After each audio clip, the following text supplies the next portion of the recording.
भूमिका। अनादिकाल से ही मानव परम शांति, सुख व अमृत की खोज में लगा हुआ है। वह अपने सामर्थ्य के अनुसार प्रयत्न करता आ रहा है, लेकिन उसकी यह चाहत कभी पूर्ण नहीं हो पा रही है। ऐसा इसलिए है कि उसे इस चाहत को प्राप्त करने के मार्ग का पूर्ण ज्ञान नहीं है।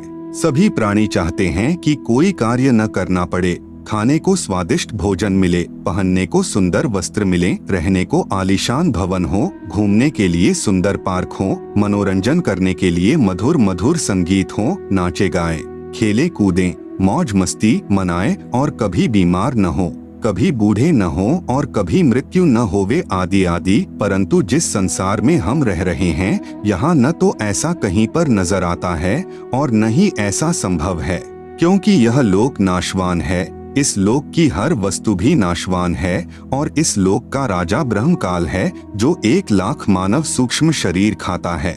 उसने सब प्राणियों को कर्म भ्रम व पाप पुण्य रूपी जाल में उलझाकर 3 लोक के पिंजरे में कैद किए हुए है। कबीर साहेब कहते हैं कि कबीर 3 लोक पिंजरा भया, पाप पुण्य 2 जाल, सभी जीव भोजन भये, एक खाने वाला काल, गरीब एक पापी एक पुनी आया, एक है सूम दलेल रे, बिना भजन कोई काम नहीं आवे, सब है जम की जेल रे। कर्म भ्रम कर्म बराबर सिद्धांत, जैसा करोगे वैसा प्राप्त करोगे यानी भरोगे। भ्रम बराबर संशय युक्त ज्ञान जो वेदों तथा गीता में काल ब्रह्म ने प्रदान किया है।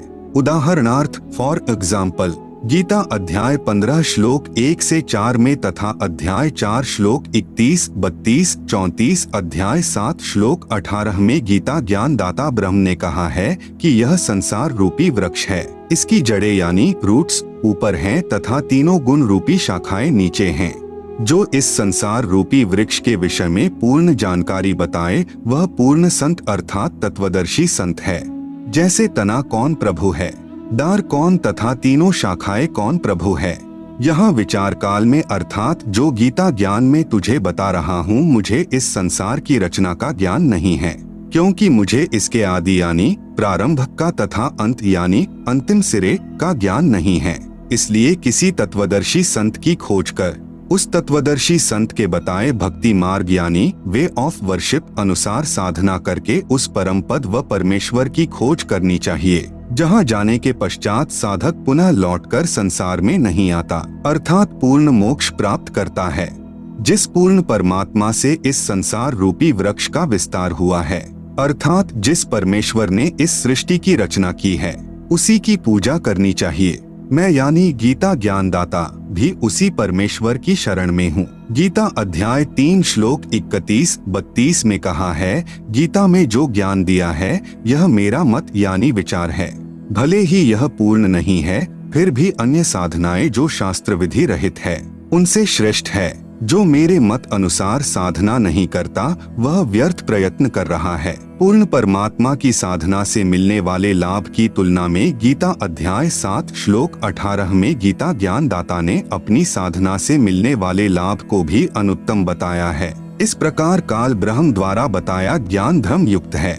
वह नहीं चाहता कि कोई प्राणी इस पिंजरे रूपी कैद से बाहर निकल जाए। वह यह भी नहीं चाहता कि जीव आत्मा को अपने निज घर सतलोक का पता चले, इसलिए वह अपनी त्रिगुणी माया से हर जीव को भ्रमित किए हुए है। फिर मानव को ये उपरोक्त चाहत कहाँ से उत्पन्न हुई है? यहाँ ऐसा कुछ भी नहीं है। यहाँ हम सबने मरना है, सब दुखी व अशांत हैं। जिस स्थिति को हम यहाँ प्राप्त करना चाहते हैं, ऐसी स्थिति में हम अपने निज घर सतलोक में रहते थे। काल ब्रह्म के लोक में स्व इच्छा से आकर फंस गए और अपने निज घर का रास्ता भूल गए। कबीर साहेब कहते हैं कि इच्छा रूपी खेलन आया, ताते सुख सागर नहीं पाया। इस काल ब्रह्म के लोक में शांति व सुख का नामो निशान भी नहीं है। त्रिगुणी माया से उत्पन्न काम, क्रोध, लोभ, मोह, अहंकार, राग, द्वेष, हर्ष, शोक, लाभ, हानि, मान, बड़ाई रूपी अवगुण हर जीव को परेशान किए हुए हैं। यहाँ एक जीव दूसरे जीव को मार कर खा जाता है, शोषण करता है, इज्जत लूट लेता है, धन लूट लेता है, शांति छीन लेता है। यहाँ पर चारों तरफ आग लगी है। यदि आप शांति से रहना चाहोगे तो दूसरे आपको नहीं रहने देंगे। आपके न चाहते हुए भी चोर चोरी कर ले जाता है, डाकू डाका डाल ले जाता है, दुर्घटना घट जाती है, किसान की फसल खराब हो जाती है, व्यापारी का व्यापार ठप हो जाता है, राजा का राज छीन लिया जाता है, स्वस्थ शरीर में बीमारी लग जाती है, अर्थात यहाँ पर कोई भी वस्तु सुरक्षित नहीं। राजाओं के राज, इज्जतदार की इज्जत, धनवान का धन, ताकतवर की ताकत और यहाँ तक कि हम सभी के शरीर भी अचानक छीन लिए जाते हैं।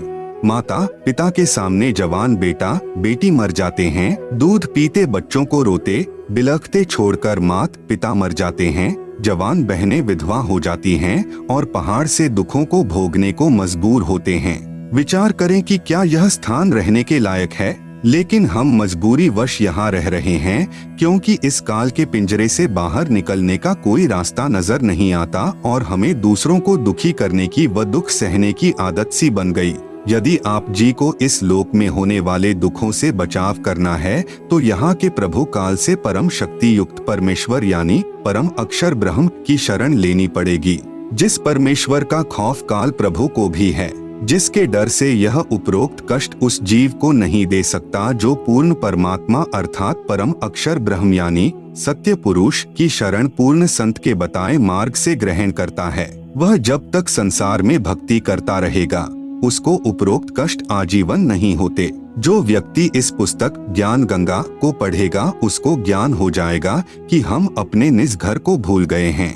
वह परम शांति व सुख यहाँ न होकर निज घर सतलोक में है, जहाँ पर न जन्म है, न मृत्यु है, न बुढ़ापा, न दुख, न कोई लड़ाई झगड़ा है, न कोई बीमारी है, न पैसे का कोई लेन देन है, न मनोरंजन के साधन खरीदना है। वहाँ पर सब परमात्मा द्वारा निशुल्क व अखंड है। बंदी छोड़ गरीबदास जी महाराज की वाणी में प्रमाण है कि बिन ही मुख सारंग राग सुन, बिन ही तंती तार, बिना सुर अलगोजे बजै, नगर नाच घुमा, घंटा बाजै ताल नग, मंजीरे डफ झांझ, मुरली मधुर सुहावनी, निस्बासर और सांझ, बीन बिहंगम बाझी, तरक तंबूरे तीर, राग खंड नहीं होत है, बंध्या रहत समीर, तरक नहीं तोरा नहीं, ना ही कशीस कबाब, अमृत प्याले मध पीवे, जो भाटी चवै शराब, मतवाले मस्तानपुर, गली गली गुलजार, संख शराबी फिरत हैं, चलो तास बजार, संख संख पत्नी नाचें, गावे शब्द सुभान, चंद्र बदन सूरज मुखी, ना ही मान गुमा, संख हिंडोले नूर नग, झूले संत हजूर, तख्त धनी के पास कर, ऐसा मुलक जहूर, नदी नाव नाले बगै, छूटे फुहारे सुन्न, भरे होद सरवर सदा, नहीं पाप नहीं पुण्य, ना कोई भिक्षुक दान दे, ना कोई हार व्यवहार, ना कोई जन्मे मरे, ऐसा देश हमार, जहाँ संखो लहर मेहर की उपजय, कहर जहाँ नहीं कोई, दास गरीब अचल अविनाशी, सुख का सागर सोई। सतलोक में केवल एक रस परम शांति व सुख है। जब तक हम सतलोक में नहीं जाएंगे तब तक हम परम शांति, सुख व अमृतत्व को प्राप्त नहीं कर सकते। सतलोक में जाना तभी संभव है जब हम पूर्ण संत से उपदेश लेकर पूर्ण परमात्मा की आजीवन भक्ति करते रहें। इस पुस्तक ज्ञान गंगा के माध्यम से जो हम संदेश देना चाहते हैं उसमें किसी देवी देवता व धर्म की बुराई न करके सर्व पवित्र धर्म ग्रंथों में छुपे गूढ़ रहस्य को उजागर करके यथार्थ भक्ति मार्ग बताना चाहा है, जो कि वर्तमान के सर्व संत महंत व आचार्य गुरु साहिबान शास्त्रों में छिपे गूढ़ रहस्य को समझ नहीं पाए। परम पूज्य कबीर साहेब जी अपनी वाणी में कहते हैं कि वेद कतेब झूठे ना भाई, झूठे हैं सो समझे नाही, जिस कारण भक्त समाज को अपार हानि हो रही है। सब अपने अनुमान से व झूठे गुरुओं द्वारा बताई गई शास्त्र विरुद्ध साधना करते हैं, जिससे न मानसिक शांति मिलती है और न ही शारीरिक सुख, न ही घर व कारोबार में लाभ होता है और न ही परमेश्वर का साक्षात्कार होता है और न ही मोक्ष प्राप्ति होती है। यह सब सुख कैसे मिले तथा यह जानने के लिए कि मैं कौन हूँ, कहाँ से आया हूँ, क्यों जन्म लेता हूँ, क्यों मरता हूँ और क्यों दुख भोगता हूँ, आखिर यह सब कौन करवा रहा है और परमेश्वर कौन है, कैसा है, कहाँ है तथा कैसे मिलेगा और ब्रह्मा विष्णु और शिव के माता पिता कौन हैं और किस प्रकार से काल ब्रह्म की जेल से छुटकारा पाकर अपने निज घर यानी सतलोक में वापस जा सकते हैं। यह सब इस पुस्तक के माध्यम से दर्शाया गया है ताकि इसे पढ़कर आम भक्तात्मा का कल्याण संभव हो सके। यह पुस्तक सतगुरु रामपाल जी महाराज के प्रवचनों का संग्रह है जो कि सदग्रंथों में लिखे तथ्यों पर आधारित है। हमें पूर्ण विश्वास है कि जो पाठक जन रुचि व निष्पक्ष भाव से पढ़कर अनुसरण करेगा उसका कल्याण संभव है। आत्म प्राण उद्धार ही ऐसा धर्म नहीं और कोटि अश्वमेघ यज्ञ सकल समाना भौर। जीव उद्धार परम पुण्य ऐसा कर्म नहीं और मरुस्थल के मृगजों सब मर गए दौड़ दौड़। भावार्थ, यदि एक आत्मा को सतभक्ति मार्ग पर लगाकर उसका आत्म कल्याण करवा दिया जाए तो करोड़ अश्वमेघ यज्ञ का फल मिलता है और उसके बराबर कोई भी धर्म नहीं है।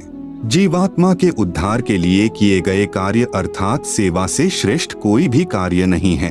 अपने पेट भरने के लिए तो पशु पक्षी भी सारा दिन भ्रमते हैं, उसी तरह वह व्यक्ति है जो परमार्थी कार्य नहीं करता। परमार्थी कर्म सर्वश्रेष्ठ सेवा जीव कल्याण के लिए किया कर्म है।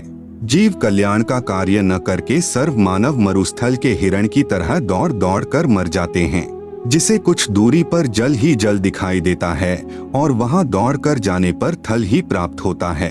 फिर कुछ दूरी पर थल का जल दिखाई देता है, अंत में उस हिरण की प्यास से ही मृत्यु हो जाती है। ठीक इसी प्रकार जो प्राणी इस काल लोक में जहां हम रह रहे हैं वे उस हिरण के समान सुख की आशा करते हैं, जैसे निसंतान सोचता है संतान होने पर सुखी हो जाऊंगा। संतान वालों से पूछे तो उनकी अनेकों समस्याएं सुनने को मिलेंगी। निर्धन व्यक्ति सोचता है कि धन हो जाए तो मैं सुखी हो जाऊं। जब धनवानों की कुशल जानने के लिए प्रश्न करोगे तो ढेर सारी परेशानियां सुनने को मिलेंगी। कोई राज्य प्राप्ति से सुख मानता है, यह उसकी महाभूल है। राजा यानी मंत्री, मुख्यमंत्री, प्रधानमंत्री, राष्ट्रपति को स्वप्न में भी सुख नहीं होता। जैसे 4-5 सदस्यों के परिवार का मुखिया अपने परिवार के प्रबंध में कितना परेशान रहता है। राजा तो एक क्षेत्र का मुखिया होता है, उसके प्रबंध में सुख स्वप्न में भी नहीं होता। राजा लोग शराब पीकर कुछ गम भुलाते हैं, माया इकट्ठा करने के लिए जनता से कर यानी टैक्स लेते हैं। फिर अगले जन्मों में जो राजा सत्य भक्ति नहीं करते, पशु योनियों को प्राप्त होकर प्रत्येक व्यक्ति से वसूले कर यानी टैक्स को उनके पशु बनकर लौटाते हैं।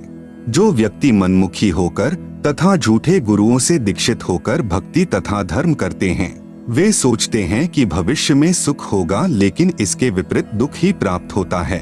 कबीर साहब कहते हैं कि मेरा यह ज्ञान ऐसा है कि यदि ज्ञानी पुरुष होगा तो इसे सुनकर हृदय में बसा लेगा और यदि मूर्ख होगा तो उसकी समझ से बाहर है। कबीर, ज्ञानी हो तो हृदय लगाई, मूर्ख हो तो गम ना पाई। अधिक जानकारी के लिए कृपया प्रवेश करें इस पुस्तक ज्ञान गंगा में। इस पुस्तक को पढ़कर सुप्रीम कोर्ट के वरिष्ठ अधिवक्ता श्री सुरेश चंद्र ने कहा, इस पुस्तक का नाम तो ज्ञान सागर होना चाहिए। कलयुग में सत्ययुग, संत रामपाल जी के सत्संग वचनों से उद्घृत। सत्ययुग उस समय को कहते हैं जिस युग में अधर्म नहीं होता, शांति होती है, पिता से पहले पुत्र की मृत्यु नहीं होती, स्त्री विधवा नहीं होती, रोग रहित शरीर होता है, सर्व मानव भक्ति करते हैं, परमात्मा से डरने वाले होते हैं क्योंकि वे आध्यात्मिक ज्ञान के सर्व कर्मों से परिचित होते हैं। मन, कर्म, वचन से किसी को पीड़ा नहीं देते तथा दुराचारी नहीं होते। जति, सती, स्त्री पुरुष होते हैं, वृक्षों की अधिकता होती है, सर्व मनुष्य वेदों के आधार से भक्ति करते हैं। वर्तमान में कलयुग है, इसमें अधर्म बढ़ चुका है। कलयुग में मानव की भक्ति के प्रति आस्था कम हो जाती है या तो भक्ति करते ही नहीं, यदि करते हैं तो शास्त्र विधि त्याग कर मनमानी भक्ति करते हैं, जो श्रीमद् भगवत गीता अध्याय 16 श्लोक 23-24 में वर्जित हैं, जिस कारण से परमात्मा से जो लाभ वांछित होता है वह प्राप्त नहीं होता। इसलिए अधिकतर मनुष्य नास्तिक हो जाते हैं। धनी बनने के लिए रिश्वत, चोरी, डाके डालने को माध्यम बनाते हैं, परंतु यह विधि धन लाभ की न होने के कारण परमात्मा के दोषी हो जाते हैं तथा प्राकृतिक कष्टों को झेलते हैं। परमेश्वर के विधान को मानव भूल जाता है कि किस्मत से अधिक प्राप्त नहीं हो सकता। यदि अन्य अवैध विधि से धन प्राप्त कर लिया तो वह रहेगा नहीं। जैसे एक व्यक्ति अपने पुत्र को सुखी देखने के लिए अवैध विधि से धन प्राप्ति करता था, कुछ दिनों पश्चात उसके पुत्र के दोनों गुर्दे खराब हो गए। जैसे तैसे करके गुर्दे बदलवाए 3 लाख रुपए खर्च हुआ।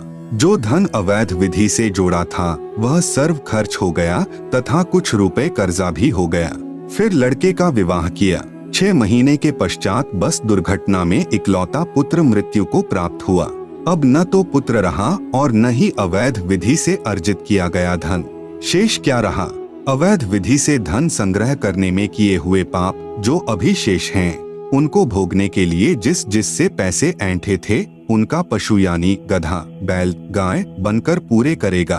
परंतु परम अक्षर ब्रह्म की शास्त्रानुकूल साधना करने वाले भक्त की किस्मत को परमेश्वर बदल देता है, क्योंकि परमेश्वर के गुणों में लिखा है कि परमात्मा निर्धन को धनवान बना देता है।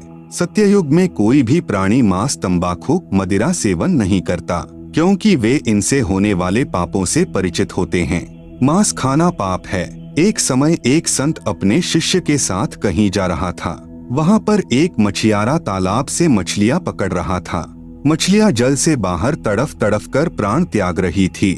शिष्य ने पूछा, हे गुरुदेव, इस अपराधी प्राणी को क्या दंड मिलेगा? गुरुजी ने कहा, बेटा समय आने पर बताऊंगा। 4-5 वर्ष के पश्चात दोनों गुरु शिष्य कहीं जाने के लिए जंगल से गुजर रहे थे। वहाँ पर एक हाथी का बच्चा चिल्ला रहा था। उछल कूद करते समय हाथी का बच्चा 2 निकट उगे वृक्षों के बीच में फंस गया। वह निकल तो गया, परंतु निकलने के प्रयत्न में उसका सर्व शरीर छिल गया था तथा उसके शरीर में जख्म हो गए थे। उसके सारे शरीर में कीड़े चल रहे थे जो उसको नोच रहे थे। वह हाथी का बच्चा बुरी तरह चिल्ला रहा था। शिष्य ने गुरुजी से पूछा कि हे गुरुदेव, यह प्राणी कौन से पाप का दंड भोग रहा है? गुरुदेव ने कहा, पुत्र, यह वही मछियारा है जो उस शहर के बाहर जलाशय से मछलियां निकाल रहा था। मदिरा यानी शराब पीना कितना पाप है। शराब पीने वाले को 70 जन्म कुत्ते के भोगने पड़ते हैं। मल मूत्र खाता पीता फिरता है। अन्य कष्ट भी बहुत सारे भोगने पड़ते हैं तथा शराब शरीर में भी बहुत हानि करती है। शरीर के 4 महत्वपूर्ण अंग होते हैं, फेफड़े, लीवर, गुर्दे तथा हृदय। शराब इन चारों को क्षति पहुंचाती है। शराब पीकर मानव न रहकर पशु तुल्य गतिविधि करने लगता है। कीचड़ में गिर जाना, कपड़ों में मलमूत्र तथा वमन कर देना, धन हानि, मान हानि, घर में अशांति आदि मदिरा पान के कारण होते हैं। मदिरा सत्ययुग में प्रयोग नहीं होती। सत्ययुग में सर्व मानव परमात्मा के विधान से परिचित होते हैं, जिस कारण सुख का जीवन व्यतीत करते हैं। गरीब मदिरा पीवे कड़वा पानी, 70 जन्म स्वान के जानी। दुराचार करना कितना पाप है। परद्वारा स्त्री का खोले, 70 जन्म अंधा हो डोले। पूज्य कबीर परमेश्वर जी ने बताया है कि जो व्यक्ति किसी परस्त्री के साथ दुष्कर्म करता है तो वह 70 जन्म अंधे का जीवन भोगता है। बुद्धिमान व्यक्ति ऐसी आफत कभी मोल नहीं लेता। मूर्ख ही ऐसा कार्य करता है। जैसे आग में हाथ डालने का अर्थ मौत मोल लेना है। जैसे कोई व्यक्ति किसी अन्य के खेत में बीज डालता है तो वह महामूर्ख है। बुद्धिमान व्यक्ति ऐसा कभी नहीं कर सकता। वैश्यागमन को ऐसा जानो जैसे कुर्डियों पर गेहूं का बहुमूल्य बीज का थैला भर कर डालाएं। यह क्रिया बुद्धिमान व्यक्ति नहीं कर सकता, या तो महामूर्ख या शराबी निर्लज अर्थात घंड व्यक्ति ही किया करता है। विचारणीय विषय है कि जो पदार्थ शरीर से नाश होते हुए आनंद का अनुभव कराता है, यदि वह शरीर में सुरक्षित रखा जाए तो कितना आनंद देगा। दीर्घायु, स्वस्थ शरीर, स्वस्थ मस्तिष्क, शूरवीरता तथा स्फूर्ति प्रदान करता है। जिस पदार्थ से अनमोल बच्चा प्राप्त होता है, उसका नाश करना बच्चे की हत्या करने तुल्य है। इसलिए दुराचार तथा अनावश्यक भोग विलास वर्जित है। तंबाकू सेवन कितना पाप है। परमेश्वर कबीर जी ने बताया है, सुरापान मध मांसाहारी, गमन करे भोगे पर नारी, 70 जन्म कटत हैं, शीशम साक्षी साहिब है जगदीशम। पर द्वारा स्त्री का खोले, 70 जन्म अंधा हो डोले। 100 नारी जारी करे, सुरापान 100 बार, एक चिलम हुक्का भरे, डूबे काली धार। जैसे कि ऊपर वर्णन किया है कि एक बार शराब पीने वाला 70 जन्म कुत्ते का जीवन भोगता है, फिर मल मूत्र खाता पीता फिरता है। परस्त्री गमन करने वाला 70 जन्म अंधे के भोगता है। मांस खाने वाला भी महाकष्ट का भागी होता है। उपरोक्त सर्व पाप 100 बार करने वाले को जो पाप होता है, वह एक बार हुक्का पीने वाले अर्थात तंबाकू सेवन करने वाले को सहयोग देने वाले को होता है। तंबाकू सेवन करने वाले हुक्का, सिगरेट, बीड़ी या अन्य विधि से सेवन करने वाले तंबाकू खाने वालों को क्या पाप लगेगा? घोर पाप का भागी होगा। एक व्यक्ति जो तंबाकू सेवन करता है जब वह हुक्का या बीड़ी सिगरेट पीकर धुआं छोड़ता है तो वह धुआं उसके छोटे छोटे बच्चों के शरीर में प्रवेश करके हानि करता है। वे बच्चे फिर शीघ्र बुराई को ग्रहण करते हैं तथा उनका स्वास्थ्य भी बिगड़ जाता है। अवतार की परिभाषा।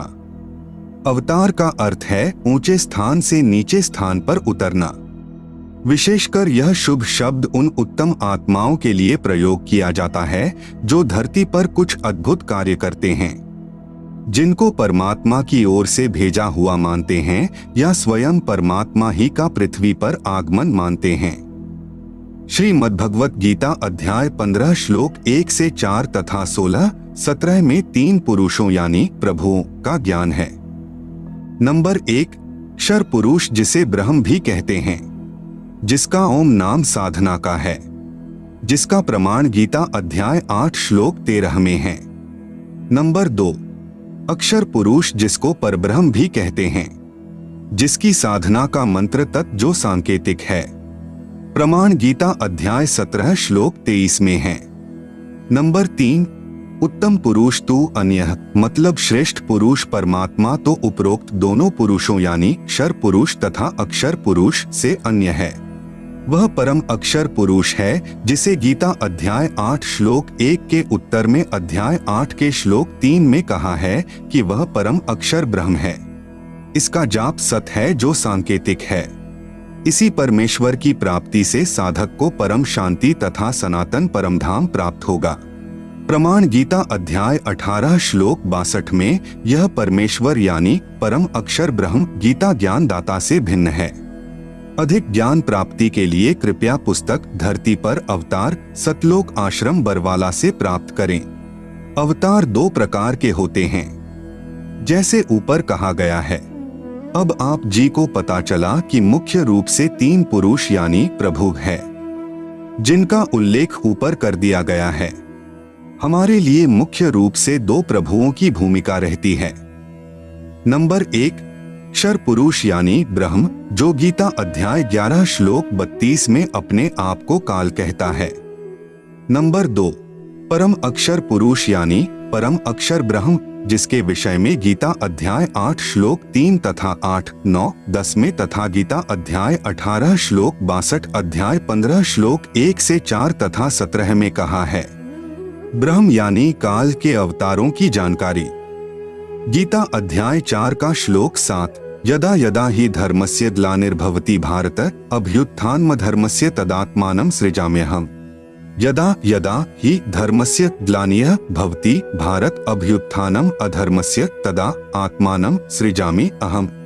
अनुवाद भारत यानी हे भारत, यदा यदा यानी जब जब, धर्मस्य यानी धर्म की, ग्लानियः यानी हानि और अधर्मस्य यानी अधर्म की, अभ्युत्थानम यानी वृद्धि, भवति यानी होती है, तदा यानी तब तब, ही यानी ही, अहम यानी मैं, आत्मानम यानी अपना अंश, अवतार, सृजामि यानी रचता हूँ अर्थात उत्पन्न करता हूँ।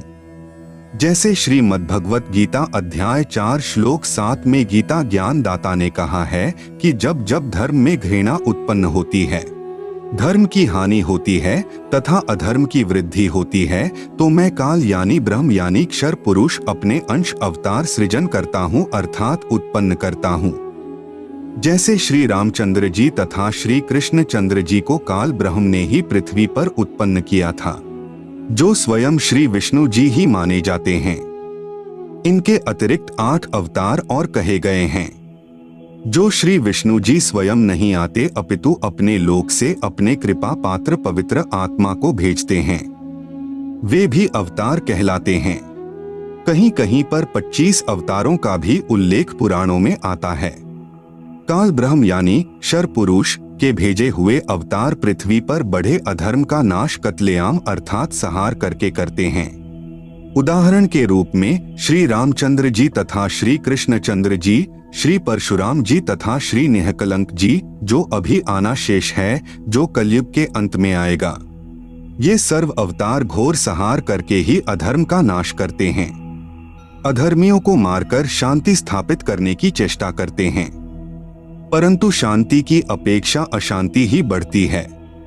जैसे श्री रामचंद्र जी ने रावण को मारने के लिए युद्ध किया, युद्ध में करोड़ों पुरुष मारे गए, जिनमें धर्मी तथा अधर्मी दोनों ही मारे गए। फिर उनकी पत्नियां तथा छोटे बड़े बच्चे शेष रहे, उनका जीवन नरक बन गया। विधवाओं को अन्य व्यक्तियों ने अपनी हवस का शिकार बनाया।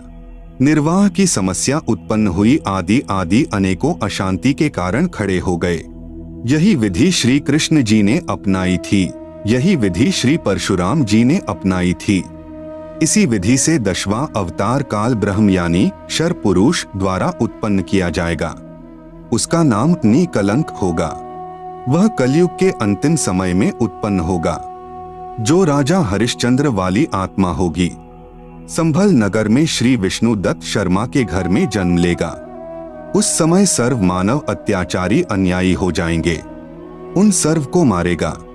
उस समय जिन जिन मनुष्य में परमात्मा का डर होगा, कुछ सदाचारी होंगे, उनको छोड़ जाएगा, अन्य सर्व को मार डालेगा। यह विधि है ब्रह्म यानी कालक्षर पुरुष के अवतारों की अधर्म का नाश करने तथा शांति स्थापना करने की। परम अक्षर ब्रह्म अर्थात सत्य पुरुष के अवतारों की जानकारी। नंबर 1, परम अक्षर ब्रह्म स्वयं पृथ्वी पर प्रकट होता है। वह सहशरीर आता है, सहशरीर लौट जाता है। यह लीला वह परमेश्वर 2 प्रकार से करता है। नंबर 1, प्रत्येक युग में शिशु रूप में किसी सरोवर में कमल के फूल पर वन में प्रकट होता है। वहां से निसंतान दंपति उसे उठा ले जाते हैं। फिर लीला करता हुआ बड़ा होता है तथा आध्यात्मिक ज्ञान प्रचार करके अधर्म का नाश करता है। सरोवर के जल में कमल के फूल पर अवतरित होने के कारण परमेश्वर नारायण कहलाता है। नार यानी जल, आयन यानी आने वाला, अर्थात जल पर निवास करने वाला नारायण कहलाता है। नंबर 2, जब चाहे साधु संत जिंदा के रूप में अपने सत्यलोक से पृथ्वी पर आ जाते हैं तथा अच्छी आत्माओं को ज्ञान देते हैं।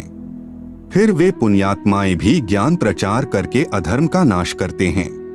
वे भी परमेश्वर के भेजे हुए अवतार होते हैं। कलयुग में ज्येष्ठ शुदी पूर्णमासी संवत 1455 सन 1398 को कबीर परमेश्वर सत्यलोक से चलकर आए तथा काशी शहर के लहरतारा नामक सरोवर में कमल के फूल पर शिशु रूप में विराजमान हुए। वहां से नीरू तथा नीमा जो जुलाहा यानी धानक दंपति थे, उन्हें उठा लाए। शिशु रूपधारी परमेश्वर कबीरदेव यानी कबीर परमेश्वर ने 25 दिन तक कुछ भी आहार नहीं किया। नीरू तथा नीमा उसी जन्म में ब्राह्मण थे, श्री शिव जी के पुजारी थे। मुसलमानों द्वारा बलपूर्वक मुसलमान बनाए जाने के कारण जुलाहे का कार्य करके निर्वाह करते थे। बच्चे की नाजुक हालत देखकर नीमा ने अपने इष्ट शिव जी को याद किया। शिव जी साधु वेश में वहां आए तथा बालक रूप में विराजमान कबीर परमेश्वर को देखा। बालक रूप में कबीर साहेब जी ने कहा, है शिव जी, इन्हें कहो एक कुंवारी गाय लाएं, वह आपके आशीर्वाद से दूध देगी। ऐसा ही किया गया। कबीर परमेश्वर के आदेशानुसार भगवान शिव जी ने कुंवारी गाय की कमर पर थपकी लगाई। उसी समय बछिया के थनों से दूध की धार बहने लगी। एक कोरा मिट्टी का छोटा घड़ा नीचे रखा। पात्र भर जाने पर दूध बंद हो गया। फिर प्रतिदिन पात्र थनों के नीचे करते ही बछिया के थनों से दूध निकलता। उसको परमेश्वर कबीर जी पिया करते थे। जुलाहे के घर परवरिश होने के कारण बड़े होकर परमेश्वर कबीर जी भी जुलाहे का कार्य करने लगे तथा अपनी अच्छी आत्माओं को मिले, उनको तत्व ज्ञान समझाया तथा स्वयं भी तत्व ज्ञान प्रचार करके अधर्म का नाश किया तथा जिन जिन को परमेश्वर जिंदा महात्मा के रूप में मिले उनको सच्चखंड यानी सत्यलोक में ले गए तथा फिर वापस छोड़ा। उनको आध्यात्मिक ज्ञान दिया तथा अपने से परिचित कराया। वे उस परमेश्वर यानी सत्य पुरुष के अवतार थे। उन्होंने भी परमेश्वर से प्राप्त ज्ञान के आधार से अधर्म का नाश किया। वे अवतार कौन कौन हुए हैं? नंबर 1 आदरणीय धर्मदास जी, नंबर 2 आदरणीय मलुकदास जी, नंबर 3 आदरणीय नानक देव साहेब जी, सिख धर्म के प्रवर्तक, नंबर 4 आदरणीय दादू साहेब जी, नंबर 5 आदरणीय गरीबदास साहेब जी, गांव छुड़ानी, जिला झज्जर, हरियाणा वाले, तथा नंबर 6 आदरणीय घीसा दास साहेब जी, गांव खेखड़ा, जिला मेरठ, उत्तर प्रदेश वाले। ये उपरोक्त सर्व अवतार परम अक्षर ब्रह्म यानी सत्य पुरुष के थे। अपना कार्य करके चले गए, अधर्म का नाश किया, जिस कारण से जनता में बहुत समय तक बुराई नहीं समाई। वर्तमान में संतों की कमी नहीं, परंतु शांति का नाम नहीं। कारण यह है कि इन संतों की साधना शास्त्रों के विरुद्ध है, जिस कारण से समाज में अधर्म बढ़ता जा रहा है। इन पंथों और संतों को सैकड़ों वर्ष हो गए ज्ञान प्रचार करते हुए, परंतु अधर्म बढ़ता ही जा रहा है। सत्य पुरुष का वर्तमान अवतार, जो सत्य साधना तथा तत्व ज्ञान का प्रचार परमेश्वर के पूर्वोक्त परमेश्वर के अवतार संत किया करते थे, जिससे आपसी प्रेम था, एक दूसरे के दुख में दुखी होते थे, असहाय व्यक्ति की मदद करते थे। वही शास्त्र विधि अनुसार साधना तथा वही आध्यात्मिक यथार्थ ज्ञान संत रामपाल दास जी महाराज को परमेश्वर कबीर साहेब जी ने प्रदान किया है। मार्च 1997 को फाल्गुन मास की शुक्ल प्रथमा को दिन के 10 बजे जिंदा महात्मा के रूप में सत्यलोक से आकर संत रामपाल दास जी महाराज को सतनाम तथा सारनाम दान करने का आदेश देकर अंतर्ध्यान हो गए।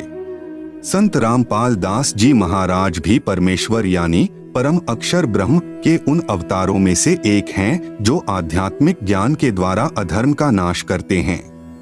अब विश्व में शांति होगी। सर्वधर्म तथा पंथों के व्यक्ति एक होकर आपस में प्रेम से रहा करेंगे। राजनेता भी निर्भिमानी, न्यायकारी तथा परमात्मा से डरकर कार्य करने वाले होंगे। जनता के सेवक बनकर निष्पक्ष कार्य किया करेंगे। धरती पर पुनः सत्ययुग जैसी स्थिति होगी। वर्तमान में धरती पर वह अवतार संत रामपाल दास जी हैं। अब घर घर में परमेश्वर के ज्ञान की चर्चा होगी। जहां गांव व शहरों में तथा पार्कों में बैठकर ताश खेलते हैं, कोई राजनीतिक बातें करता है, कोई अपने पुत्रों तथा पुत्र वधुओं की अच्छे या निकम्मे होने की चर्चा करते हैं, वहां परमेश्वर की महिमा की चर्चा होगी तथा ज्ञान गंगा पुस्तक में लिखे ज्ञान पर विचार हुआ करेगा। परमात्मा की महिमा करने मात्र से भी जीव पुण्य का भागी बनता है। फिर शास्त्र विधि अनुसार साधना करके जीवन सुखी बनाएंगे तथा आत्म कल्याण कराएंगे। धरती पर कलयुग में सत्ययुग जैसा समय आएगा। संत रामपाल दास जी महाराज ही वर्तमान में वास्तव में धरती पर अवतार हैं। अधिक जानकारी के लिए कृपया पढ़े पुस्तक धरती पर अवतार संपूर्ण। अमेरिका की महिला भविष्यवक्ता फ्लोरेंस की महत्वपूर्ण भविष्यवाणी। अमेरिका की विश्व विख्यात भविष्यवक्ता फ्लोरेंस ने अपनी भविष्यवाणियों में कई बार भारत का जिक्र किया है। The fall of sensational culture नाम की अपनी पुस्तक में उन्होंने लिखा है कि सन 2000 आते आते प्राकृतिक संतुलन भयावह रूप से बिगड़ेगा। लोगों में आक्रोश की प्रबल भावना होगी। दुराचार पराकाष्ठा पर होगा। पश्चिमी देशों के विलासितापूर्ण जीवन जीने वालों में निराशा, बेचैनी और अशांति होगी। अतृप्त अभिलाषाएं और जोर पकड़ेगी, जिससे उनमें आपसी कटुता बढ़ेगी। चारों ओर हिंसा और बर्बरता का वातावरण होगा। ऐसा वातावरण होगा कि चारों ओर हाहाकार मच जाएगा। लेकिन भारत से उठने वाली एक नई विचारधारा इस घातक वातावरण को समाप्त कर देगी। वह विचारधारा वैज्ञानिक दृष्टि से सामंजस्य और भाईचारे का महत्व समझाएगी। वह यह भी समझाएगी कि धर्म और विज्ञान में आपस में विरोध नहीं है। आध्यात्मिकता की उच्चता और भौतिकता का खोखलापन सबके सामने उजागर करेगी। मध्यम वर्ग उस विचारधारा से बहुत अधिक प्रभावित होगा। यह वर्ग समाज के सभी वर्गों को अच्छे समाज के निर्माण के लिए उत्प्रेरित करेगा। यह विचारधारा पूरे विश्व में चमत्कारी परिवर्तन लाएगी। मुझे अपनी छठी अतीन्द्रिय शक्ति से यह एहसास हो रहा है कि इस विचारधारा को जन्म देने वाला वह महान संत भारत में जन्म ले चुका है। उस संत के ओजस्वी व्यक्तित्व का प्रभाव सबको चमत्कृत करेगा। उसकी विचारधारा अध्यात्म के कम होते जा रहे प्रभाव को फिर से नई स्फूर्ति देगी। चारों ओर आध्यात्मिक वातावरण होगा। संत की विचारधारा से प्रभावित लोग विश्व के कल्याण के लिए पश्चिम की ओर चलेंगे। धीरे धीरे एशिया, यूरोप और अमेरिका पर पूरी तरह छा जाएंगे। उस संत की विचारधारा से पूरा विश्व प्रभावित होगा और उनके चरण चिन्हों पर चलेगा। पश्चिमी देश के लोग उन्हें ईसा, मुसलमान उन्हें एक सच्चा रहनुमा और एशिया के लोग उन्हें भगवान का अवतार मानेंगे। उस महान संत की विचारधारा से बौद्धिक क्रांति होगी। बुद्धिजीवियों की मान्यताएं बदलेंगी। उनमें ईश्वर के प्रति श्रद्धा और विश्वास की कोंपलें फूटेंगी। फ्लोरेंस के अनुसार वह संत भारत में जन्म ले चुके हैं। वह इस संत से काफी प्रभावित थी। अपनी एक दूसरी पुस्तक golden light of new era में भी उन्होंने लिखा है, जब मैं ध्यान लगाती हूँ तो अक्सर एक संत को देखती हूँ। गौर वर्ण का है, सफेद बाल हैं, उसके मुख पर न दाढ़ी है न मूछ है। उस संत के ललाट पर गजब का तेज होता है। उनके ललाट पर आकाश से एक नक्षत्र के प्रकाश की किरणें निरंतर बरसती रहती हैं। मैं देखती हूँ कि वह संत अपनी कल्याणकारी विचारधारा तथा अपने सच्चरित्र प्रबल अनुयायियों की शक्ति से संपूर्ण विश्व में नए ज्ञान का प्रकाश फैला रहे हैं। वह संत अपनी शक्ति निरंतर बढ़ा रहे हैं। उनमें इतनी शक्ति है कि वह प्राकृतिक परिवर्तन भी कर सकते हैं। वह अपना कार्य वैज्ञानिक ढंग से करेंगे। उनकी कृपा और प्रयत्नों से मानवीय सभ्यता में नई जागृति आएगी। विश्व के समस्त जन समूह में नई चेतना का संचार होगा। लोक शक्ति का एक नया रूप उभर कर सामने आएगा, जो सत्ताधारियों की मनमानियों पर अंकुश लगा देगा। मनोचिकित्सक तथा सम्मोहन कला के विश्व प्रसिद्ध ज्ञाता डॉक्टर मोरे बर्सटीन की फ्लोरेंस से अच्छी दोस्ती थी। एक बार फ्लोरेंस ने उनसे भी कहा था, डॉक्टर, वह समय बड़ी तेजी से नजदीक आ रहा है जब सत्ता लोलुप राजनेताओं की अपेक्षा आप जैसे समाज सेवकों की बातें समाज अधिक ध्यान से सुनेगा। 21वीं सदी के आते आते एक नई विचारधारा पूरे विश्व को प्रभावित करेगी। हर राष्ट्र में सच्चरित्र धार्मिक लोगों का संगठन लोगों के दिमाग में बैठी गलत मान्यताओं को बदल देगा। यह विचारधारा भारत से प्रस्फुटित होंगी, वहीं से पूरे विश्व में फैलेगी।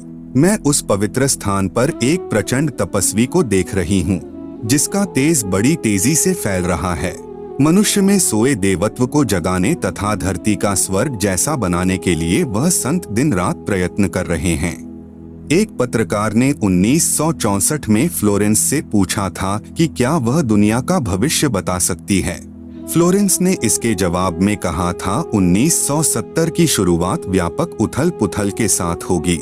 1979-80 के बाद ऐसे ऐसे भूकंप आएंगे कि न्यूजर्सी का कुछ हिस्सा तथा यूरोप का और एशिया के कई देशों के स्थान भूकंप से विदीर्ण हो जाएंगे, कुछ जलमग्न भी हो जाएंगे।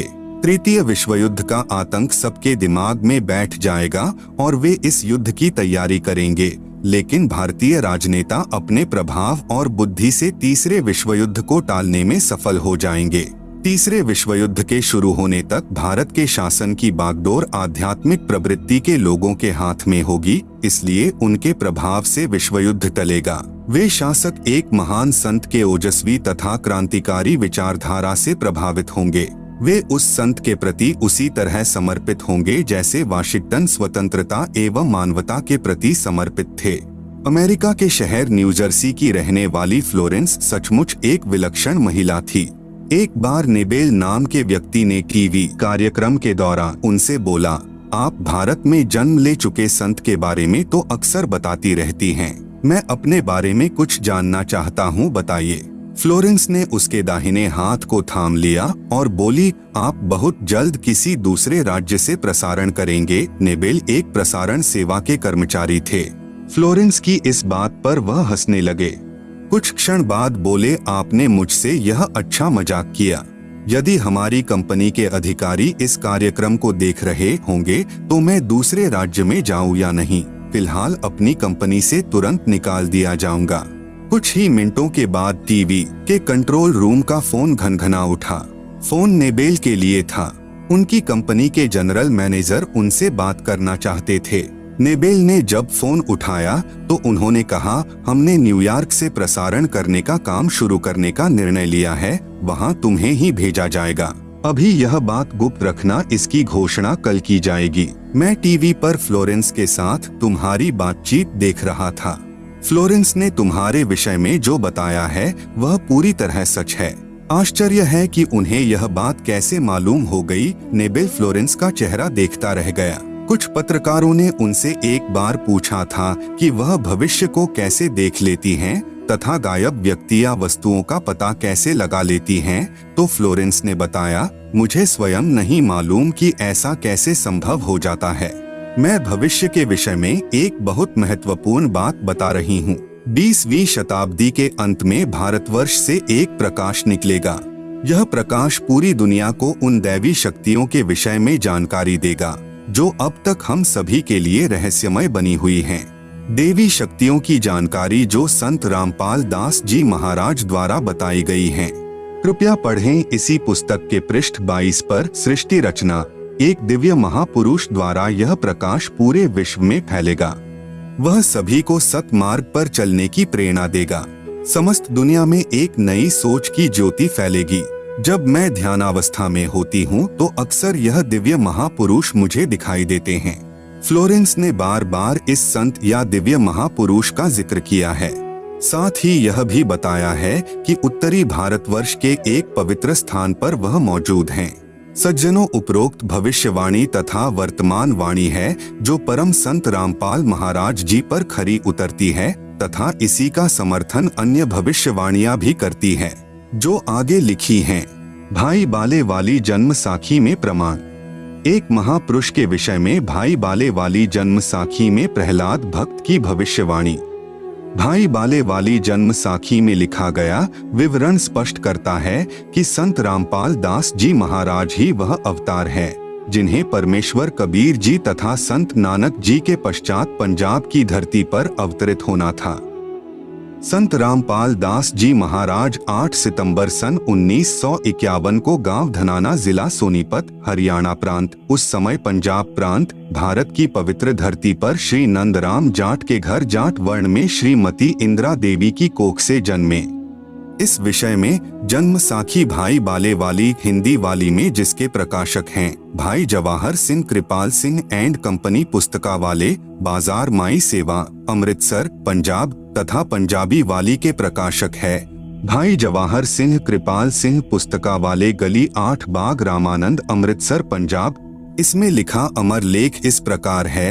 एक समय भाई बाला तथा मर्दाना को साथ लेकर सतगुरु नानक देव जी भक्त प्रहलाद जी के लोक में गए जो पृथ्वी से कई लाख कोस दूर अंतरिक्ष में है। प्रहलाद ने कहा कि हे नानक जी, आपको परमात्मा ने दिव्य दृष्टि दी तथा कलयुग में बड़ा भक्त बनाया है। आपका कलयुग में बहुत प्रताप होगा। यहाँ पर प्रहलाद के लोक में पहले कबीर जी आए थे या आज आप आए हो, एक और आएगा जो आप दोनों जैसा ही महापुरुष होगा। इन तीनों के अतिरिक्त यहाँ मेरे लोक में कोई नहीं आ सकता। भक्त बहुत हो चुके हैं, आगे भी होंगे, परंतु यहाँ मेरे लोक में वही पहुँच सकता है जो इन जैसी महिमा वाला होगा और कोई नहीं।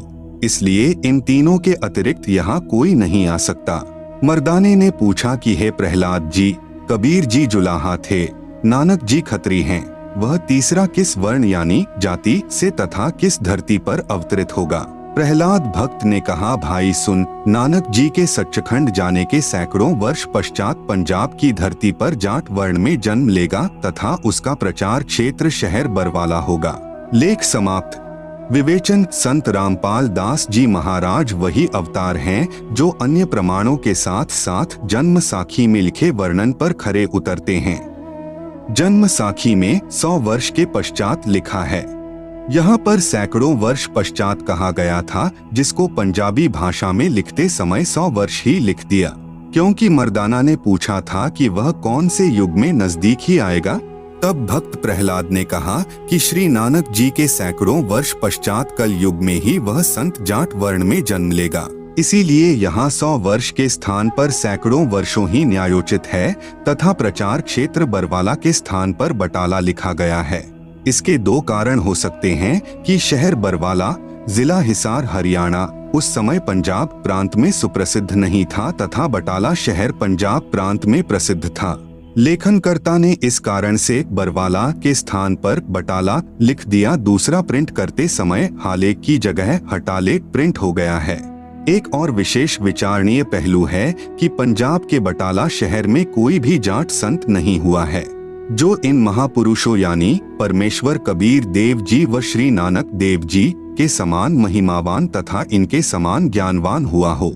इस आधार से तथा अन्य प्रमाणों के आधार से तथा इस जन्म साखी के आधार से स्पष्ट है कि वह तीसरे महापुरुष संत रामपाल दास जी महाराज हैं तथा इनका आध्यात्मिक ज्ञान भी इन दोनों महापुरुषों यानी परमेश्वर कबीर जी तथा श्री नानक देव जी से मेल खाता है। आप देखेंगे दोनों फोटो कापी जो जन्म साखी भाई बाले वाली जो कि एक पंजाबी भाषा में है तथा दूसरी हिंदी में है जो कि पंजाबी भाषा से ही अनुवादित है। इसमें कुछ प्रकरण ठीक नहीं लिखा है। जैसे पंजाबी भाषा में लिखा है कि जो इस जिहा कोई होवेगा ता एथे पहुँचेगा होरदा एथे पहुँचन दा कम नहीं, परंतु हिंदी वाली जन्म साखी में यह विवरण नहीं है जो बहुत महत्वपूर्ण है। इससे सिद्ध है कि लिखते समय कुछ प्रकरण बदल जाता है। फिर भी ढेर सारे प्रमाण जो इस पुस्तक में अन्य महापुरुषों के द्वारा संत रामपाल दास जी के विषय में कहे हैं वे भी इसी को प्रमाणित करते हैं। विशेष यदि कोई यह कहे कि जन्म साखी में लिखी व्याख्या संत गरीबदास जी गांव छुड़ानी वाले के लिए हैं, क्योंकि वे भी जाट जाति से थे तथा छुड़ानी गांव भी पहले पंजाब प्रांत के अंतर्गत आता था, यह भी उचित नहीं लगती, क्योंकि संत गरीबदास जी ने अपनी अमृतवाणी असुर निकंदन रमैणी में कहा है कि सतगुरु दिल्ली मंडल आयसी सूती धरनी सूम जगायसी। भावार्थ है कि संत गरीबदास जी के सतगुरु पूज्य कबीर साहेब जी थे। पुराना रोहतक जिला यानी सोनीपत, रोहतक तथा झज्जर को मिलाकर एक जिला रोहतक था, दिल्ली मंडल में लगता था। यह किसी राजा के अधीन नहीं था, अंग्रेजों के शासन काल में दिल्ली के अधीन था। संत गरीबदास जी ने स्पष्ट किया है कि सतगुरु यानी परमेश्वर कबीर जी दिल्ली मंडल में आएंगे, भक्तिहीन प्राणियों को जगाएंगे, सत्य भक्ति कराएंगे। ध्यान रहे कबीर सागर में काल के दूतों ने मिलावट करके सत्य को न जानकर अपनी अटकलबाजी से असत्य प्रमाण दिए हैं। उसका नाश करने के लिए परमेश्वर कबीर जी ने अपने अंश अवतार संत गरीबदास जी द्वारा यथार्थ ज्ञान प्रचार करवाया है, जो संत गरीबदास जी की अमृतवाणी रूप में है। इसी बात की पुष्टि कबीर सागर के संपादक कबीर पंथी श्री युगलानंद बिहारी जी की उस टिप्पणी से होती है जो उन्होंने अनुराग सागर तथा ज्ञान सागर की भूमिका में की है। कहा है कि कबीर पंथियों ने ही कबीर पंथ के ग्रंथों का नाश कर रखा है, अपने अपने मते अनुसार फेर बदल करके अपने मत को जोड़ा है।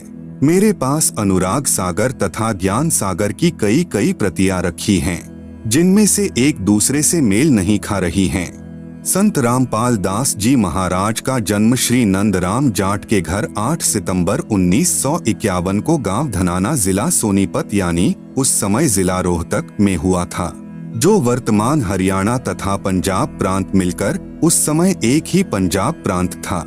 परमेश्वर कबीर जी ने भी कहा था कि जिस समय कलयुग 5500 वर्ष बीत चुका होगा, मैं गरीबदास वाले 12वें पंथ में आगे स्वयं आऊंगा। संत गरीबदास जी द्वारा मेरी यानी कबीर परमेश्वर की महिमा की वाणी प्रकट होगी तथा गरीबदास वाले 12वें पंथ तक के साधक मुझे आधार बनाकर वाणी को समझने की कोशिश करेंगे, परंतु वाणी को न समझकर सतनाम तथा सारनाम से वंचित रहने के कारण असंख्य जन्म तक सत्यलोक प्राप्ति नहीं कर सकते। उसी 12वें पंथ यानी गरीबदास जी वाले पंथ में मैं यानी परमेश्वर कबीर जी ही स्वयं चलकर आऊंगा। तब संत गरीबदास जी द्वारा प्रकट की गई वाणी को मैं यानी कबीर परमेश्वर प्रकट होकर समझाऊंगा। इससे सिद्ध हुआ कि जन्म साखी में जिस जाट संत के विषय में कहा है, निर्विवाद रूप से वह संत रामपाल दास जी महाराज जी ही हैं। फिर भी हम संत गरीबदास जी का विशेष आदर करते हैं, क्योंकि उन्होंने परमेश्वर कबीर जी का अमर संदेश सुनाया है। यदि कोई भ्रम उत्पन्न करे कि 10 गुरु साहिबानों में से भी किसी की ओर संकेत हो सकता है, इसके लिए स्मरण रहे कि 10 सिख गुरु साहिबानों में से कोई भी जाट वर्ण से नहीं थे। दूसरे सिख गुरु श्री अंगद देव जी खत्री थे, तीसरे गुरु जी श्री अमरदास जी भी खत्री थे, चौथे गुरु जी श्री रामदास जी खत्री थे तथा 5वें गुरु जी श्री अर्जुन देव जी से लेकर 10वें तथा अंतिम श्री गुरु गोविंद सिंह जी तक श्री गुरु रामदास जी की संतान अर्थात खत्री थे। फिर भी हम सभी सिख गुरु साहिबानों का विशेष आदर करते हैं। संत रामपाल दास जी महाराज कहते हैं, जीव हमारी जाति है, मानव धर्म हमारा। हिंदू मुस्लिम सिख ईसाई धर्म नहीं कोई न्यारा। परमेश्वर कबीर जी ने कहा है, जाति ना पूछो संत की, पूछ लीजिए ज्ञान। मोल करो तलवार का, पड़ी रहें दो म्यान। कृपया प्रमाण के लिए देखें फोटो कॉपी जन्म साखी पंजाबी गुरुमुखी पंजाबी भाषा वाली तथा हिंदी वाली दोनों में आप जी सहज में समझ सकते हो कि वास्तविकता क्या है। जन्म साखियों के प्रकाशक हैं भाई जवाहर सिंह कृपाल सिंह, अमृतसर पंजाब। कृपया देखें फोटो कॉपी जन्म साखी भाई बाले वाली पंजाबी भाषा वाली के पृष्ठ 272 की। कृपया देखें फोटो कॉपी जन्म साखी भाई बाले वाली के पृष्ठ 273 की। कृपया देखें फोटो कॉपी जन्म साखी भाई बाले वाली हिंदी वाली के पृष्ठ 305 की। प्रश्न 1, संस्कृत के विद्वान शास्त्री ने कहा कि आपके गुरु संत रामपाल दास जी महाराज संस्कृत नहीं पढ़े हैं। आप कहते हो कि उन्होंने श्रीमद् भगवत गीता का यथार्थ अनुवाद करके भक्तों को बताते हैं। यह कभी नहीं हो सकता। उत्तर, संत रामपाल दास जी महाराज के भक्त ने उत्तर दिया, शास्त्री जी उसी को परमेश्वर का अवतार कहते हैं जो भाषा का ज्ञान न होते हुए यथार्थ अनुवाद कर दें, क्योंकि परमेश्वर सर्वज्ञ है। उन्हीं गुणों से युक्त उसका भेजा हुआ अवतार होता है। वह अवतार संत रामपाल दास जी महाराज जी हैं। आप तो केवल वेदों और गीता के अनुवाद से अचंभित हैं। संत रामपाल दास जी महाराज ने तो बाइबल तथा कुरान को यथार्थ रूप में बताया है, जिसे ईसाई धर्म के वर्तमान के फादर व पादरी तथा मुसलमान धर्म के मुल्ला व काजी भी नहीं समझ सके। आप सुन रहे हैं जगत गुरु तत्वदर्शी संत रामपाल जी महाराज द्वारा लिखित पुस्तक ज्ञान गंगा का पेज नंबर 1, भक्ति मर्यादा। जीव हमारी जाति है, मानव धर्म हमारा। हिंदू मुस्लिम सिख ईसाई धर्म नहीं कोई न्यारा। प्रिय भक्तजनों, आज से लगभग 5000 वर्ष पहले कोई भी धर्म या अन्य संप्रदाय नहीं था। न हिंदू, न मुस्लिम, न सिख और न ईसाई थे। केवल मानव धर्म था। सभी का एक ही मानव धर्म था और है। लेकिन जैसे जैसे कलयुग का प्रभाव बढ़ता गया, वैसे वैसे हमारे में मतभेद होता गया। कारण सिर्फ यही रहा कि धार्मिक कुल गुरुओं द्वारा शास्त्रों में लिखी हुई सच्चाई को दबा दिया गया। कारण चाहे स्वार्थ हो या ऊपरी दिखावा, जिसके परिणाम स्वरूप आज एक मानव धर्म के 4 धर्म और अन्य अनेक संप्रदाय बन चुकी हैं, जिसके कारण आपस में मतभेद होना स्वाभाविक ही है। सभी का प्रभु भगवान राम, अल्लाह, रब, गॉड, खुदा, परमेश्वर एक ही है। ये भाषा भिन्न पर्यायवाची शब्द हैं। सभी मानते हैं कि सबका मालिक एक है, लेकिन फिर भी ये अलग अलग धर्म संप्रदाय क्यों? यह बात बिल्कुल ठीक है कि सबका मालिक रब, खुदा, अल्लाह, गॉड, राम, परमेश्वर एक ही है, जिसका वास्तविक नाम कबीर है और वह अपने सतलोक, सतधाम, सच्चखंड में मानव सदृश स्वरूप में आकार में रहता है। लेकिन अब हिंदू तो कहते हैं कि हमारा राम बड़ा है, मुस्लिम कहते हैं कि हमारा अल्लाह बड़ा है, ईसाई कहते हैं कि हमारा ईसा मसीह बड़ा और सिख कहते हैं कि हमारे गुरु नानक साहेब जी बड़े हैं। ऐसे कहते हैं जैसे 4 नादान बच्चे कहते हैं कि यह मेरा पापा, दूसरा कहेगा यह मेरा पापा है, तेरा नहीं है, तीसरा कहेगा यह तो मेरा पिताजी है जो सबसे बड़ा है, और फिर चौथा कहेगा कि अरे नहीं नादानो, यह मेरा डैडी है, तुम्हारा नहीं है, जबकि उन चारों का पिता वही एक ही है। इन्हीं नादान बच्चों की तरह आज हमारा मानव समाज लड़ रहा है। कोई कहे हमारा राम बड़ा है, कोई कहे खुदाई रे, कोई कहे हमारा ईसा मसीह बड़ा। ये बांटा रहे लगाई रे, जबकि हमारे सभी धार्मिक ग्रंथों व शास्त्रों में उस एक प्रभु, मालिक, रब, खुदा, अल्लाह, राम, साहेब, गॉड, परमेश्वर की प्रत्यक्ष नाम लिखकर महिमा गाई है कि वह एक मालिक प्रभु कबीर साहेब है जो सतलोक में मानव सदृश स्वरूप में आकार में रहता है। वेद, गीता, कुरान, बाइबल और गुरु ग्रंथ साहेब ये सब लगभग मिलते जुलते ही हैं। यजुर्वेद के अध्याय 5 के श्लोक नंबर 32 में, सामवेद के मंत्र नंबर 1400-822 में, अथर्ववेद के कांड नंबर 4 के अनुवाक 1 के श्लोक नंबर 7, ऋग्वेद के मंडल 1 अध्याय 1 के सूक्त 11 के श्लोक नंबर 4 में कबीर नाम लिखकर बताया है कि पूर्ण ब्रह्म कबीर है जो सतलोक में आकार में रहता है। आप सुन रहे हैं जगत गुरु तत्वदर्शी संत रामपाल जी महाराज द्वारा लिखित पुस्तक ज्ञान गंगा का पेज नंबर 2। गीता जी चारों वेदों का संक्षिप्त सार है। गीता जी भी उसी सत्पुरुष पूर्ण ब्रह्म कबीर की तरफ इशारा करती है। गीता जी के अध्याय 15 के श्लोक नंबर 16, 17, अध्याय 18 के श्लोक नंबर 46, 61, 62, अध्याय 8 के श्लोक नंबर 3, 8 से 10 तथा 22 में, अध्याय 15 के श्लोक नंबर 1, 2, 3, 4 में उसी पूर्ण परमात्मा की भक्ति करने का इशारा किया है। श्री गुरु ग्रंथ साहिब पृष्ठ नंबर 24 पर और पृष्ठ नंबर 721 पर नाम लिखकर कबीर साहेब की महिमा गाई है। इसी प्रकार कुरान और बाइबल एक ही शास्त्र समझो। दोनों लगभग एक ही संदेश देते हैं कि उस कबीर अल्लाह की महिमा बयान करो जिसकी शक्ति से ये सब सृष्टि चलायमान है। कुरान शरीफ में सूरत फुरकानी नंबर 25 की आयत नंबर 52 से 59 तक में कबीरन, खबीरा, कबीरू आदि शब्द लिखकर उसी एक कबीर अल्लाह की पाकी बयान की हुई है कि ए पैगंबर मोहम्मद उस कबीर अल्लाह की पाकी बयान करो जो 6 दिन में अपनी शक्ति से सृष्टि रचकर 7वें दिन तख्त पर जा बिराजा अर्थात सतलोक में जाकर विश्राम किया। वह अल्लाह प्रभु कबीर है। इसी का प्रमाण बाइबल के अंदर उत्पत्ति ग्रंथ में सृष्टि क्रम में बाइबल के प्रारंभ में ही 7 दिन की रचना में चैप्टर 1 वर्सेस 20, चैप्टर 2 वर्सेस 5 में है। सभी संतों व ग्रंथों का सार यही है कि पूर्ण गुरु जिसके पास तीनों नाम हो और नाम देने का अधिकार भी हो, उससे नाम लेकर जीव को जन्म मृत्यु रूपी रोग से छुटकारा पाना चाहिए।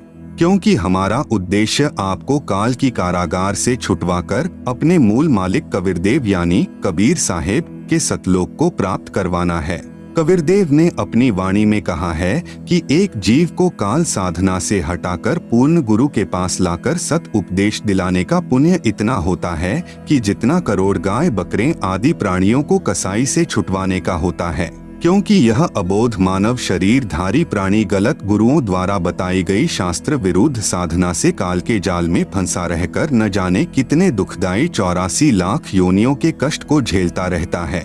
जब यह जीवात्मा कबीरदेव यानी कबीर साहेब की शरण में पूरे गुरु के माध्यम से आ जाती है, नाम से जुड़ जाती है, तो फिर इसका जन्म तथा मृत्यु का कष्ट सदा के लिए समाप्त हो जाता है और सतलोक में वास्तविक परम शांति को प्राप्त करता है। अब प्रश्न आता है कि आजकल गुरु ज्यादा से ज्यादा शिष्य बनाकर अपनी योग्यता का प्रमाण दिखाते हैं, अर्थात हर कोई 4 कथा सीख लेता है और कहता है कि मैं भी नाम दे देता हूँ और भोली आत्माओं को काल के जाल में डाल देता है। चूंकि शास्त्रों के विरुद्ध नाम उपदेश देने वाले और जपने वाले सभी निश्चित ही नरक के अधिकारी होंगे और उनको नरक में उल्टा लटकाया जाएगा। यह कथन शास्त्र यानी गीता, वेद व सर्व ग्रंथ ही